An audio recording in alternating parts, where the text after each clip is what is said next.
bom dia, boa tarde ou boa noite, caso você esteja vendo isso, ou de madrugada. Madrugada costuma ser um bom período para ler ou ouvir alguma coisa. Bom, o livro que eu vou ler hoje é O Pequeno Príncipe. Faz muito tempo que esse livro tá aqui. E bom, é um dos meus livros favoritos, que infelizmente eu não li quando criança. Só li depois de muito velha. Então, bom, aproveitem. Capítulo 1. Quando eu tinha 6 anos, vi uma ilustração fantástica em um livro sobre florestas virgens. O livro se intitulava Histórias Vividas. A gravura mostrava uma jiboia engolindo um animal. Eis a reprodução do desenho. Dizia o livro: há serpentes que engolem um bicho inteiro sem mastigar. Por isso, ficou sem poder se locomover e, portanto, dorme durante 6 meses para fazer a digestão. Pensei muito sobre as aventuras na selva e, com lápis de cor, fiz meu primeiro desenho. Meu desenho número 1 era assim. Mostrei minha obra-prima aos adultos e perguntei se tinham medo do meu desenho. Eles responderam: quem tem medo de um chapéu? Meu desenho não era de um chapéu. Era de uma jiboia que havia devorado um elefante. Decidi então desenhar o interior da barriga da serpente, para que os adultos pudessem entender melhor. Eles sempre precisam de explicações detalhadas. Meu desenho número 2 era assim. Os adultos me aconselharam a deixar de lado a mania de desenhar cobras, vistas por fora ou por dentro, e procurar estudar geografia, história, matemática e gramática. Foi assim que, aos 6 anos, abandonei uma promissora carreira de pintor. Fui desencorajado pelo fracasso do meu desenho número 1 e de meu desenho número 2. Os adultos nunca conseguem compreender nada sozinhos. E é cansativo para as crianças ter sempre que explicar as coisas para eles. Tive que escolher outra profissão. Aprendi a pilotar aviões. Voei por todo o mundo. E nisso, a geografia me foi bem útil. Muito útil. Bastava manter os olhos bem abertos e eu sabia dizer se voava sobre a China ou sobre o Arizona. Isso é muito importante quando se fica perdido durante a noite. Assim, ao longo da vida, tive bastante contato com muita gente séria. Vivi por muito tempo entre adultos. Conheci-os de perto. E isso não fez melhorar a opinião que tenho deles. Quando eu encontrava um que me parecia um pouco mais inteligente, eu mostrava meu desenho número 1 que guardara comigo. Era o jeito de saber se ele era mesmo inteligente. Quase sempre a resposta era a mesma. Isso é um chapéu. Então, eu me calava, nada dizia sobre cobras, selvas e estrelas. Entrava no jogo dele e falava sobre baralho, golfe, política e gravatas. Assim, o adulto ficava contente por ter conhecido um homem tão sensato. Capítulo 2. Fiquei muito sozinha, sem ter quase ninguém com quem conversar, até que, há 6 anos, sofri uma pane que me obrigou a fazer um pouso de emergência no deserto do Saara. Alguma coisa havia variado o motor do meu avião. Como não viajava comigo, nem mecânico, nem passageiro, preparei-me para enfrentar o desafio de fazer um concerto complicado. Era para mim questão de vida ou morte. A água que eu tinha para beber dava apenas para mais 8 dias. Na primeira noite, dormi sobre a areia, distante quilômetros e quilômetros de qualquer lugar habitado. Estava mais isolado que um náufrago em um bote, perdido no meio do oceano. Vocês podem imaginar minha surpresa quando, ao amanhecer, fui despertado por uma doce voz de criança que disse: por favor, desenhe um carneirinho para mim. O quê? Sim, desenhe um carneirinho. Levantei-me depressa, como se atingido por um raio. Esfreguei bem os olhos e olhei em volta. Vi um rapazinho que, feliz, me encarava. Eis o melhor retrato que mais tarde fiz dele. Ora, meu desenho é com certeza bem menos charmoso que o modelo. Não é culpa minha. Quando eu tinha 6 anos, os adultos me desencorajaram a seguir carreira de pintor. Não aprendi a desenhar mais nada, exceto as serpentes vistas pelo lado de fora e vistas pelo lado de dentro. Encarei aquela aparição com um olhar perplexo. Não esqueçam que eu me encontrava a quilômetros e quilômetros de distância de qualquer região habitada. Meu novo amigo não me pareceu perdido, cansado, faminto, com sede nem com medo. Nada tinha da aparência de um jovem perdido no meio do deserto, a milhares de quilômetros de qualquer cidade. Quando eu consegui falar, perguntei: o que faz aqui? Com voz doce, ele me pediu novamente: por favor, desenhe um carneirinho para mim. Quando o mistério é muito profundo, é melhor não contrariar. Por mais absurdo que possa parecer, eu, ali, distante milhares de quilômetros de qualquer lugar e com risco de morrer, tirei da mochila uma folha de papel e uma caneta. Logo lembrei que eu havia estudado principalmente geografia, história, matemática e gramática, e disse ao jovem, com um certo mau humor, que não sabia desenhar. Ele reagiu. Não importa, desenhe um carneirinho para mim. Como eu nunca havia desenhado um carneiro, refiz um dos 2 únicos desenhos que eu era capaz de fazer. Aquele da jiboia fista por fora. Fiquei surpresa quando meu amigo reclamou. Não quero um elefante engolido por uma cobra. A serpente é muito perigosa. Um elefante ocupa muito espaço. Em meu pequeno planeta quase não há espaço. Quero um carneirinho. Desenhe um pra mim. Então, fiz esse desenho. Ele fitou o desenho atentamente e disse: Nada disso. Esse desenho é muito ruim. Faça outro. Fiz esse. Meu amigo sorriu educadamente. Tá na cara. Isso não é uma ovelha. É um bode. Tem até chifres. Então, refiz o desenho. De novo, ele protestou. Esse carneiro é velho. Quero um que ainda viva por muitos anos. Então, já impaciente, e como eu tinha pressa de consertar o motor do avião, rabisquei esse desenho e expliquei. Isso é uma caixa. Dentro dela está seu carneiro. Fiquei surpreso ao ver iluminar o rosto do meu jovial juiz. É exatamente como eu queria. Será preciso muito capim para alimentar esse carneirinho? Por quê? Porque onde eu moro, tudo é muito pequeno. Não se preocupe. Ele deu um carneirinho bem pequeno. Ele examinou atentamente o desenho. Ele não é tão pequeno assim. Ah, olha, adormeceu. E foi assim que, um dia, conheci o Pequeno Príncipe. Capítulo 3. Demorei para saber de onde ele provinha. O Pequeno Príncipe me fazia muitas perguntas, e parecia não dar importância ao que eu lhe perguntava. Palavras ditas por ele, ao acaso, esclareceram-me tudo pouco a pouco. Quando ele avistou pela primeira vez meu avião, não vou desenhar um avião, é muito complicado para mim, indagou. Que coisa é aquela? Não é uma coisa, aquilo voa, é um avião, meu avião. Senti orgulho ao dizer que eu voava, ele retrucou intrigado. Como? Você caiu do céu? Sim, confirmei sem falsa modéstia. Nossa, que história curiosa. Pequeno Príncipe deu uma risada que me irritou bastante. Eu esperava que ele levasse a sério minhas dificuldades. Ele acrescentou. Então, você também veio do céu. De qual planeta você é? Vislumbrei em suas palavras uma brecha para descobrir o mistério de sua aparição e perguntei na bucha. Você vem de outro planeta? Ele não respondeu. Balançou a cabeça de leve, sem tirar os olhos do avião. Imagino que você, dentro daquilo, não veio de muito longe. Ele ficou longo tempo parado, como quem sonha de olhos abertos. Depois tirou do bolso o desenho do carneiro e fitou atentamente seu tesouro. Vocês podem imaginar quanto me intrigou aquela simples menção a outros planetas. Procurei saber mais.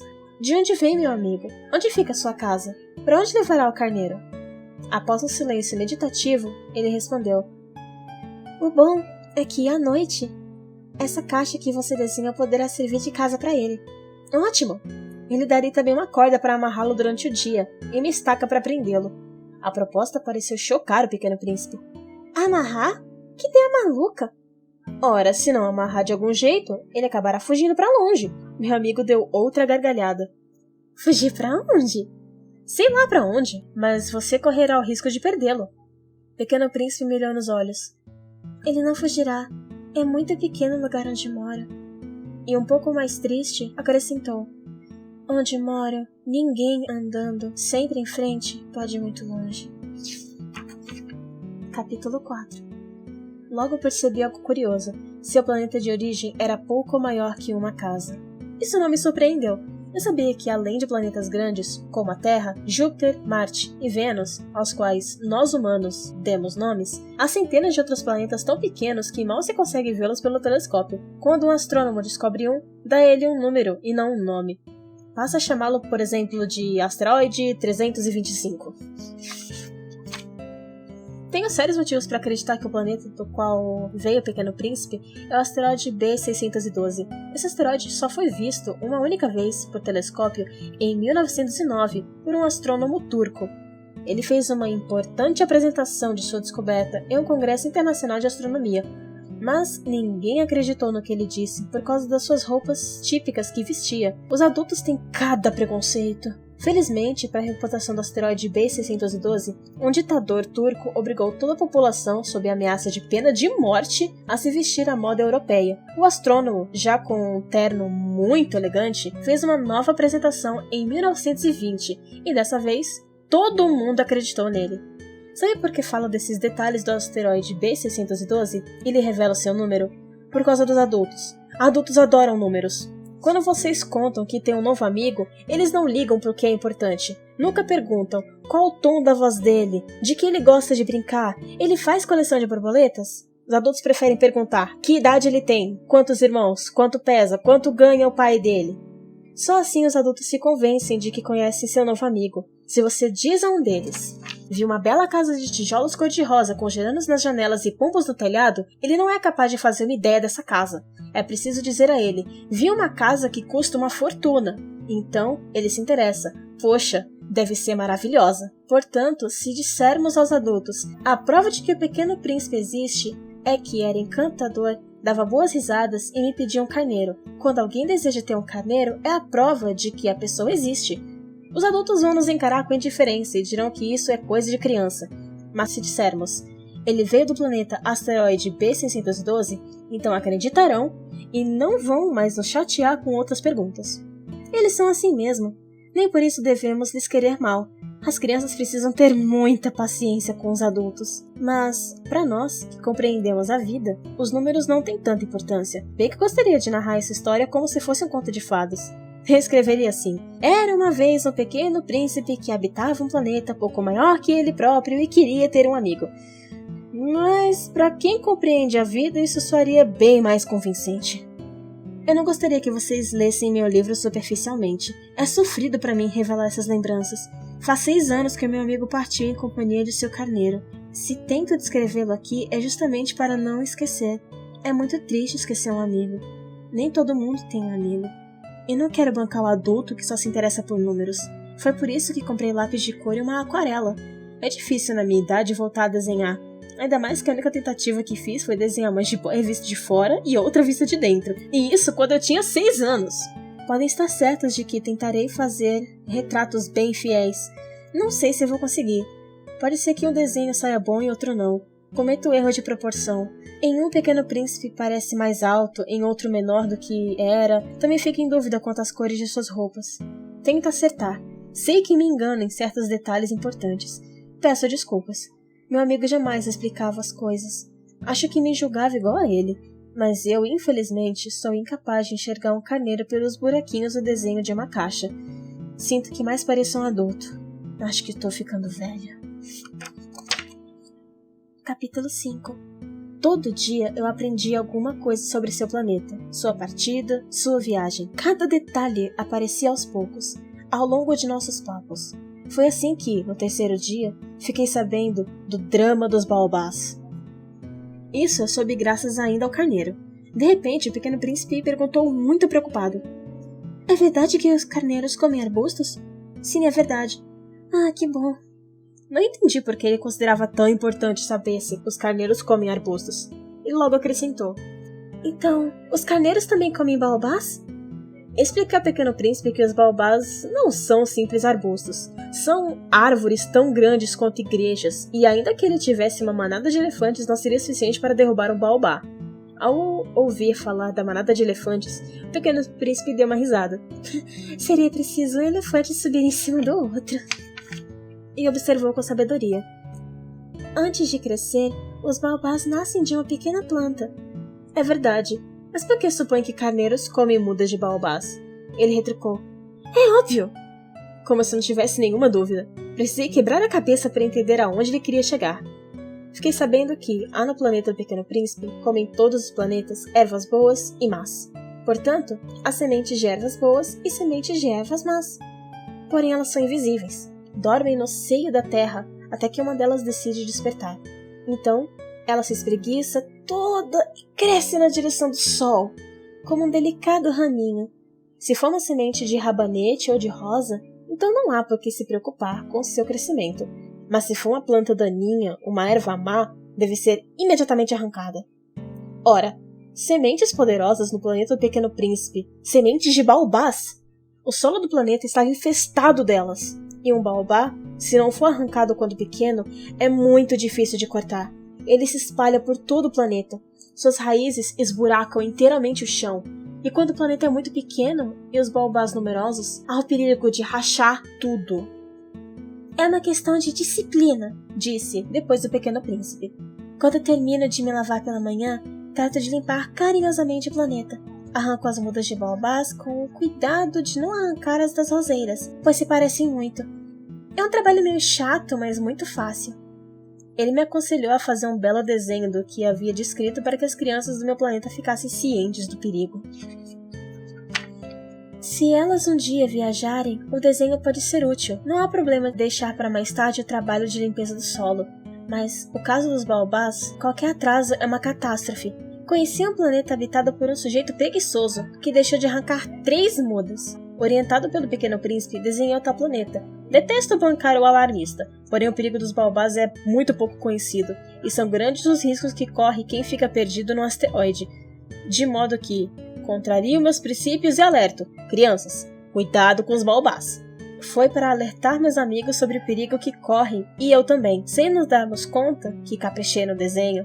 Valeu a pena chamar a atenção para o planeta.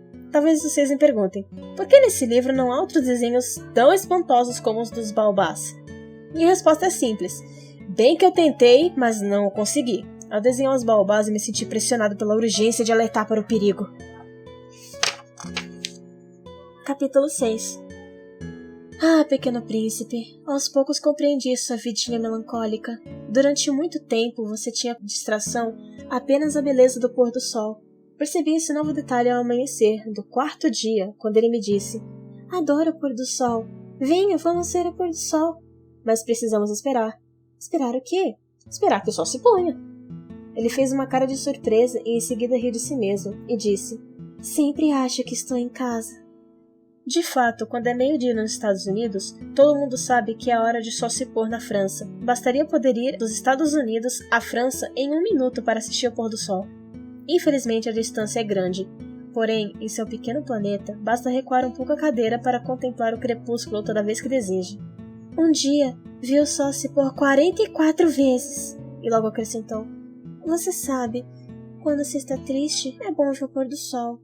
Você estava tão triste que precisou vê-lo 44 vezes em um só dia? Pequeno Príncipe nada respondeu. Capítulo 7. No 5º dia, graças ao carneiro, um segredo da vida do Pequeno Príncipe me foi revelado.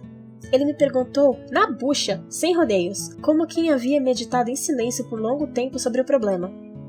Se um carneiro come arbustos, também come flores? Um carneiro come tudo que encontra pela frente. Mesmo flores com espinhos? Sim, mesmo flores com espinhos. E para que servem os espinhos? Eu não tinha a menor ideia. Estava muito ocupado desatarrachando um parafuso apertado do motor do avião. A grave pane que sofrera me deixava muito preocupado. A água para beber já não era muita e eu temia que acabasse logo. Para que servem os espinhos? O Pequeno Príncipe insistiu na pergunta. Ele nunca desistiu enquanto não ouvia uma resposta. Como eu estava ocupado com um parafuso, respondi qualquer coisa. Os espinhos não servem para nada. São pura maldade das flores. Ah. Após um breve silêncio, ele afirmou com rancor: não acredito no que você diz. As flores são frágeis e ingênuas. Defendem-se como podem. Julgam-se poderosas com seus espinhos. Nada respondi. Naquele momento eu pensava no seguinte: se o parafuso não afrouxar, vou soltá-lo com uma martelada. O Pequeno Príncipe interrompeu de novo meu pensamento. Você acredita que as flores... Chega, não acho nada. Eu respondi qualquer coisa, prefiro me ocupar com coisas sérias. Ele me fitou perplexo. Coisas sérias, repeti. Ele me observava segurar o martelo com os dedos sujos de graxa, debruçado sobre uma peça que lhe parecia muito feia. Você reage como os adultos! Ouvir isso me deixou envergonhado. Impiedoso, ele acrescentou: você confunde tudo, mistura tudo. Ele estava muito irritado. O vento agitava seus cabelos dourados. Conheça um planeta onde vive um sujeito vermelho. Ele nunca sentiu o perfume de uma flor, jamais contemplou uma estrela, nunca amou ninguém. A única coisa que fez na vida foi contas. E todo dia ele repetia como você: Sou um homem sério, sou um homem sério. E isso o enchia de orgulho. Ora, isso não é um homem, é um cogumelo! O quê? Um cogumelo! O Pequeno Príncipe estava pálido de tanta raiva. Há milhares de anos, as flores produzem espinhos. Há milhares de anos que os carneiros, apesar disso, comem flores. E não considera importante descobrir por que elas fazem tão mal para si mesmas produzindo espinhos que não servem para nada? Não dá importância à guerra entre carneiras e flores? Isso não é mais importante que as contas de um sujeito vermelho e barrigudo? Conheço uma flor, única no mundo, que não existe em nenhum lugar, só mesmo em meu planeta, e que, num belo dia pela manhã, o carneirinho pode engolir com uma única dentada, sem se dar conta do que fez. Acha que isso não tem importância? Vermelho de raiva, ele prosseguiu. Se alguém ama uma flor, da qual existe apenas um único exemplar entre milhões e milhões de estrelas, isso não basta para fazê-lo feliz ao contemplá-la? Ele pensa. Minha flor está lá, em algum lugar. Porém, se o carneiro a comer, isso será para ele como se todas as estrelas se apagassem de repente. Isso não tem importância? Ele não conseguiu dizer mais nada. De repente começou a chorar. A noite estava chegando. Larguei minhas ferramentas. Dane-se o martelo, o parafuso e a sede e a morte. Havia ali, sobre um astro, um planeta, meu planeta, a Terra, um pequeno príncipe necessitado de todo o meu carinho. Tomei-o nos braços, afaguei-o e disse: a flor que você tanto ama não corre perigo. Vou desenhar uma focinheira para você colocar no carneiro. E um cercadinho para proteger a flor. Eu não sabia mais o que dizer. Fiquei constrangido, sem saber como confortá-lo. Como é misterioso o país das lágrimas. Capítulo 8. Logo aprendi a conhecer melhor aquela flor. Sempre houve no planeta do Pequeno Príncipe flores muito simples, enfeitadas por uma única coroa de pétalas, e que não ocupavam muito espaço, nem incomodavam ninguém. Desabrochavam pela manhã e à noite murchavam, mas aquela havia germinado de uma semente proveniente. Não se sabe de onde, e o Pequeno Príncipe cuidara daquele broto que não se assemelhava a nenhum outro. Quem sabe era uma nova espécie de baobá, mas a muda logo parou de crescer, e dela brotou uma flor. Parecia ser uma nova espécie. O Pequeno Príncipe que viu florir um belo botão percebeu ali um desabrochar miraculoso, mas a flor cuidava de sua beleza sem pressa, dentro do pedúnculo verde. Escolhia com muita atenção suas cores, vestia-se devagar, ajeitando suas pétalas uma a uma. Não queria se exibir toda amarrotada como os cravos. Queria aparecer no esplendor de sua beleza. Ah, sim, era muito vaidosa. Sua misteriosa maquiagem havia durado dias e dias, e eis que, certo dia, exatamente ao nascer do sol, ela se apresentou.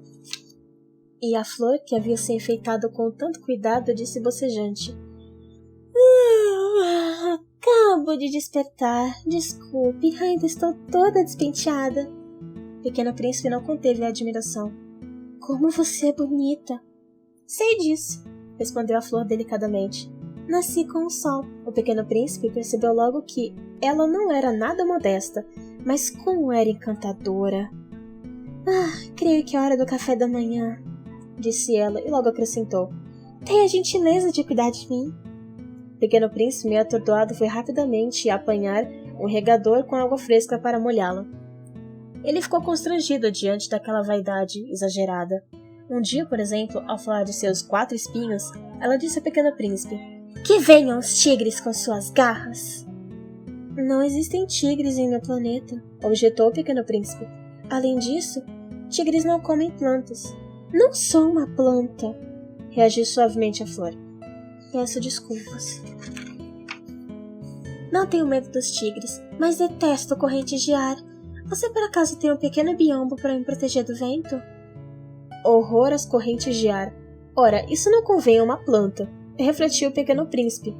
Que flor mais complicada!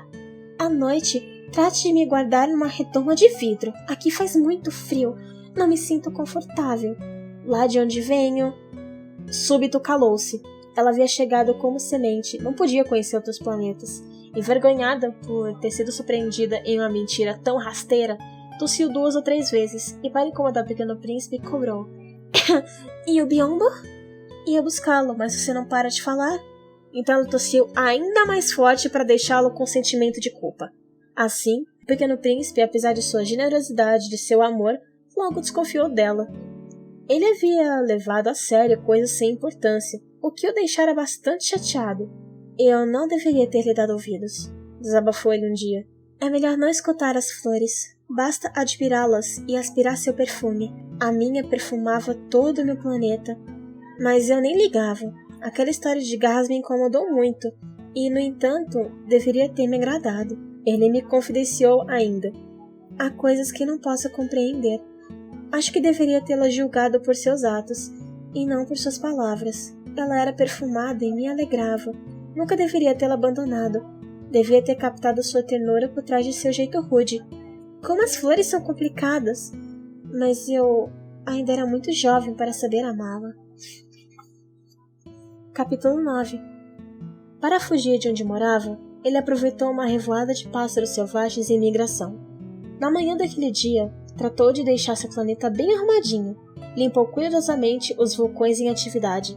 Havia ali 2 vulcões que cuspiam fogo, facilitava esquentar o café da manhã. Também havia um vulcão extinto, mas, como ele dizia, nunca se sabe. Limpou também o vulcão extinto. Quando bem limpinhos, os vulcões ardem calmamente, sem provocar erupções. As erupções vulcânicas são como chaminés que cospem fogo. Aqui na Terra, somos pequenos demais para poder limpar os vulcões. Por isso eles nos atemorizam. Com certa tristeza, o Pequeno Príncipe também arrancou as últimas mudas de baobás. Pensava que jamais regressaria. Mas todos aqueles afazeres domésticos lhe pareceram naquela manhã tarefas amenas. E quando regou a flor pela última vez, e se preparava para guardá-la dentro da redoma de vidro, teve vontade de chorar. Adeus, disse a flor. Ela nada respondeu. Adeus, repetiu. A flor tossiu, e não era por causa de um resfriado. Sou uma boba, ela disse então. Perdoe-me. Quero que você seja feliz. Ele se surpreendeu por ela não se queixar. Com a redoma de vidro nas mãos, ficou encabulado. Difícil para ele entender tanta amabilidade. Sabe que amo você? Confessou a flor. Se nunca percebeu, a culpa é minha. Mas não tem nenhuma importância. Você é tão bobo quanto eu. Quero que seja feliz. Larga essa redoma. Não precisa mais dela. E se ventar? Não estou muito resfriada. A brisa noturna me fará bem. Sou uma flor. E os bichos? Não se pode conhecer as borboletas sem suportar 2 ou 3 lagartas. Dizem que são muito bonitas. Senão, quem virá me visitar? Você já não estará aqui? Quanto aos bichos grandes, não tenho medo. Usarei meus espinhos. Ela exibiu ingenuamente seus 4 espinhos e acrescentou. O que está esperando? Não fique aí parado. Se decidir ir embora, vá logo. Ela não queria que ele a visse chorar. Era uma flor muito convencida. Capítulo 10. Ele viajou para os asteroides 325, 326, 327, 328, 329 e 330. Foi visitá-los para ter com que se ocupar e se instruir. O primeiro era habitado por um rei. O rei, vestido de púrpura e arminho, ocupava um trono simples e majestoso. Oba! Eis um súdito! Exclamou o rei ao ver o visitante. O Pequeno Príncipe indagou a si mesmo. Como me considera súdito se nunca me viu? Ele ignorava que, para os reis, o mundo é muito simples. Todos são súditos. Aproxime-se para que eu o veja melhor, disse o rei, feliz por enfim ter um súdito. O Pequeno Príncipe olhou em volta à procura de uma cadeira, mas o planeta inteiro estava coberto pelo esplendoroso manto de arminho. Então ficou em pé e, como se sentia cansado, bocejou. É falta de educação bocejar diante o rei, queixou-se o monarca. Eu o proíbo. Não posso evitar, retrucou embaraçado o Pequeno Príncipe. Fiz uma longa viagem e ainda não dormi. Então, disse o rei, ordeno que boceje. Há anos não vejo ninguém bocejar. Os bocejos são, aos meus olhos, raridades. Trate de bocejar. Eu ordeno. Assim fico intimidado. Não consigo. Desculpou-se encabulado o Pequeno Príncipe. Reagiu o rei. Ordeno então que você ora boceje e ora... Ele gaguejou um pouco e pareceu contrariado. O que o rei queria era que sua autoridade fosse respeitada. Não tolerava desobediência. Era um monarca absolutista. Porém, por ter bom coração, dava ordens sensatas. Se eu ordenasse, disse com tranquilidade, que o general se transformasse em gaivota e o general não obedecesse, a culpa não seria dele, seria minha. Posso me sentar? Perguntou educadamente o pequeno príncipe. Ordeno que se sente, replicou o rei, recolhendo majestosamente a ponta de seu manto de arminho. O pequeno príncipe estava perplexo. O planeta era minúsculo. Sobre quem reinava o rei? Majestade, disse ele, peço licença para fazer perguntas. Ordeno que me faça perguntas, frisou o rei. Majestade, sobre quem o senhor reina? Sobre todo o mundo, respondeu o rei com naturalidade. Sobre todo o mundo? O rei apontou para seu planeta, os outros planetas e também as estrelas. Sobre tudo isso? Exclamou o pequeno príncipe. Sim, sobre tudo isso, admitiu o rei. Portanto, não era apenas um monarca absolutista, era também um monarca universal. E as estrelas lhe obedecem? É claro, disse o rei. Elas me obedecem prontamente, não suporto indisciplina. Tanto poder maravilhou o pequeno príncipe. Se tivesse o mesmo poder, ele assistiria não apenas 44, mas a 62, ou mesmo a 100, ou quem sabe 200 pôres do sol no mesmo dia, sem se levantar da cadeira. E como se sentisse um pouco triste ao recordar seu pequeno planeta abandonado, atreveu-se a pedir um favor ao rei. Gostaria de ver um pôr do sol. Por favor, ordenem ao sol que se põe agora. Se eu ordenasse ao meu general voar de uma flor a outra como se fosse uma borboleta, ou escrever uma peça de teatro, ou se transformar em gaivota, e se o general não cumprisse a minha ordem, quem de nós, ele ou eu, estaria errado? O senhor, retrucou convicto o pequeno príncipe. Exato! É preciso exigir de cada um o que cada um pode dar, frisou o rei. A autoridade se baseia na razão. Se ordenar ao povo se afogar no mar, ele fará uma revolução. Tenho todo o direito de exigir obediência, porque minhas ordens são sensatas. E meu pôr do sol? Insistiu o pequeno príncipe, pois nunca desistia de uma pergunta após fazê-la. Você terá seu pôr do sol, fique tranquilo, vou consegui-lo. Mas aguardarei, segundo minha sabedoria de governante, que as condições sejam favoráveis. E quando ocorrerá isso? Retrucou o pequeno príncipe. Vejamos, exclamou o rei ao consultar seu volumoso calendário. Vejamos. Isso acontecerá esta noite, por volta das 7h40. Você verá como minhas ordens são sempre obedecidas. O pequeno príncipe bocejou. Sentia a falta de seu pôr do sol. Além disso, estava um tanto aborrecido. Já nada tenho a fazer aqui, informou ao rei. Vou embora. Não vá, suplicou o rei, feliz por ter um súdito. Fique aqui. Farei de você ministro. Ministro de quê? Ministro da Justiça. Mas não tem ninguém aqui para ser julgado. Nunca se sabe, observou o rei. Ainda não percorri todo o meu reino. Estou muito velho, aqui não há espaço para uma carruagem, e tenho preguiça de caminhar. Ora, já constatei, disse o pequeno príncipe, dando uma olhada no outro lado do planeta, que aqui não há ninguém. Então você será juiz de si mesmo, sugeriu o rei. Sei que é muito difícil. É bem mais difícil julgar a si mesmo que julgar os outros. Se conseguir julgar a si mesmo, provará que é um verdadeiro sábio. Posso julgar a mim mesmo em qualquer lugar, disse o pequeno príncipe. Não vejo por que morar aqui. Ora, exclamou o rei. Desconfio de que há um velho rato escondido em algum lugar desse planeta. À noite escuto seus ruídos. Você poderá julgar esse velho rato e condená-lo à morte de vez em quando. Assim a vida dele dependerá da sua justiça, mas como ele é o único, você o absolverá cada vez que o condenar. Jamais condenaria alguém à morte, reagiu o pequeno príncipe. E acho que é hora de ir embora. Fique, suplicou o rei. Mas o pequeno príncipe, após terminar seus preparativos, não quis incomodar o velho monarca. Se Vossa Majestade deseja ser prontamente obedecido, dê-me uma ordem sensata. Ordene, por exemplo, que eu parta imediatamente. Tudo indica que as condições são favoráveis. O rei não reagiu. O pequeno príncipe hesitou um pouco, deu um suspiro e partiu. Faço de você meu embaixador! Gritou o rei. Ele se julgava como a suprema autoridade. Como os adultos são estranhos! Refletiu o pequeno príncipe durante a sua viagem. terminamos por aqui a leitura. No próximo vídeo, capítulo 11 do mesmo livro. Tchau, gente!